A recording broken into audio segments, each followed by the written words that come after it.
Hello everyone, Linda Israel here, and I thought I would show how to bind a one signature journal.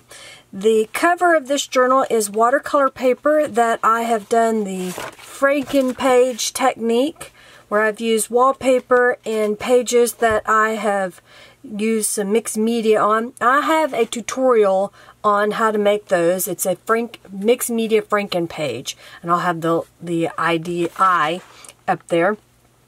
And then I've used some calico collage images. And so what I like to do is, once I have all my pages made and the cover is made, is I will go through the pages. Some of them may be shorter than other pages, and I will line them all up, making sure that they're in the center as best as possible.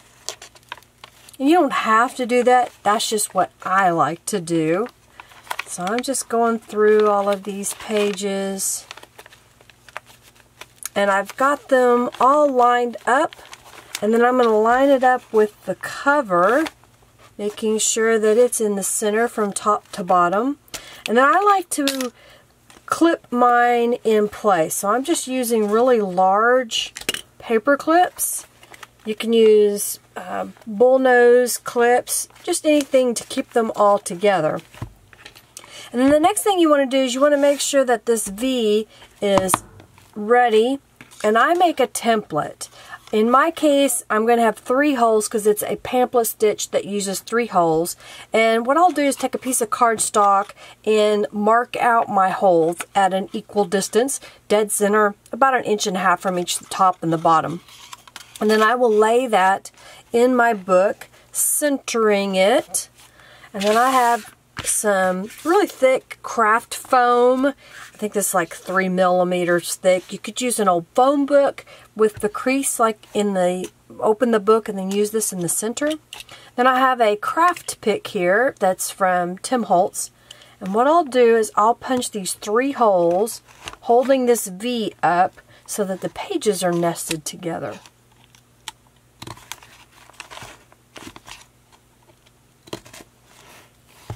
So all 3 of those holes have now been punched. And then I have a bookbinder's needle and waxed linen thread.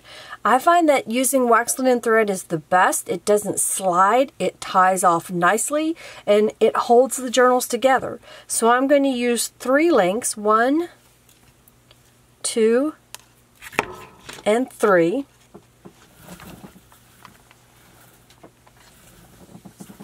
Trim that off, and I will thread the needle just enough to hold it through the tail there. And then what I'll do is I'll start in the center of the journal on the inside and pull the needle to the outside, but I will grab this tail to make sure it doesn't pull all the way through. Then from the outside on the top hole, I'll go through to the inside. And then what I like to do is hold this tail up and pull it tight and pull this one down, and then I'll go back through the center hole to the outside again. I'm going to hang on to my tail to make sure it doesn't get pulled through. Then I'll go through the bottom hole to the inside.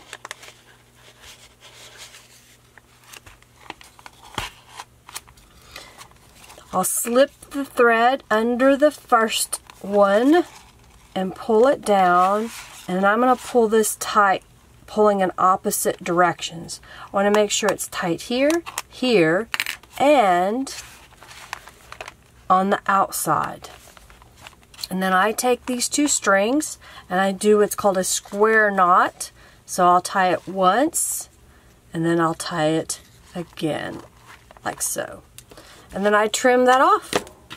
And then there's the journal. It's bound together. So let me turn it over and then we will go do a flip through. Alright, so this journal measures 8.5 tall by 5.5 wide, and it has 11 sheets of paper folded in half. So that makes it 44 pages that are in this journal. The front cover is some of the Calico Collage Dragonfly Delight, and this is one of the domino images. And then I've made a little tag on the front in a little pocket. I've added strips of fabric here and there. On the inside is another little pocket that I've made and another journaling card. This time it opens up so you have a little bit more writing space. And then there is a journaling card on the inside as well. And then here is a smaller journaling card here. Using the Calico Collage images, and then I've added some of the Tulip Dimensional Glitter Paint, and it shimmers. I don't even know how well that shows up on the video, but I just love looking at it, and I love the way it feels on my hands as well. I've used some Tattered Angels Glimmer Mist and stencils that I made, and I have these available in my shop. And then this is a mixed media piece of paper that I painted on a book page, and then I made a pocket here. This is a planner page, and I've made a pocket here as well. Just some leftover bits.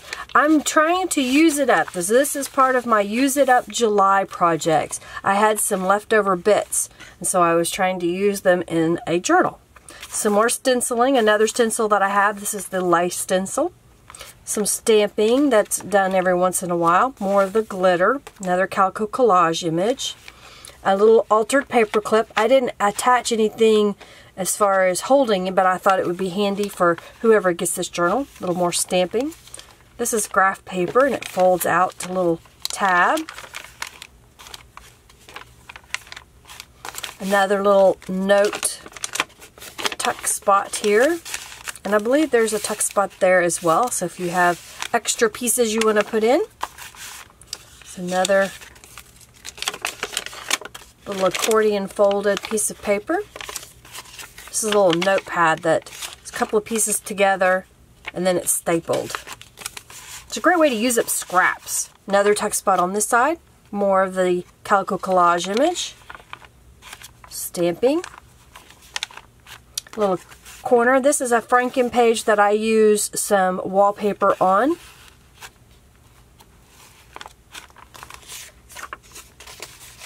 Another little pocket. This is a napkin that's over the top of a map. And then here is a pocket in a envelope. This is open. I did not put anything inside of it, but you can. These are little bitty index cards that I've sprayed with Tattered Angels and then attached a little bit of washi tape. And a pocket over here as well. Another altered paper clip. Another little journaling card.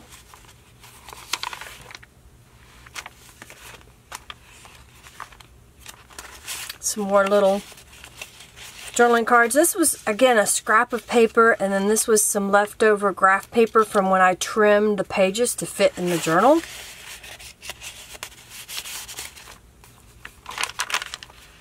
Flip out.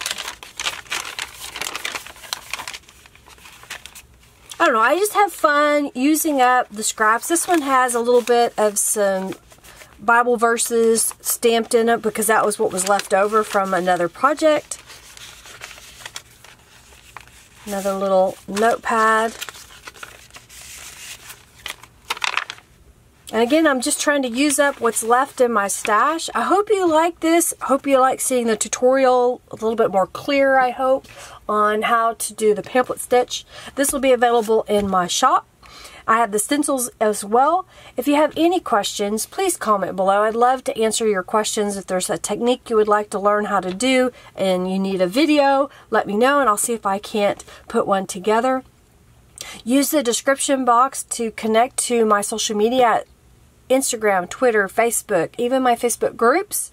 And let's see, my shop, the blog post, the items that I used today. Make sure you visit Calico Collage's shop to see her digital images. And I hope you're inspired to do something with the leftover bits and pieces that you have in your stash and use it up here in July. Thanks so much for watching, everybody. Have a fabulous day. Bye.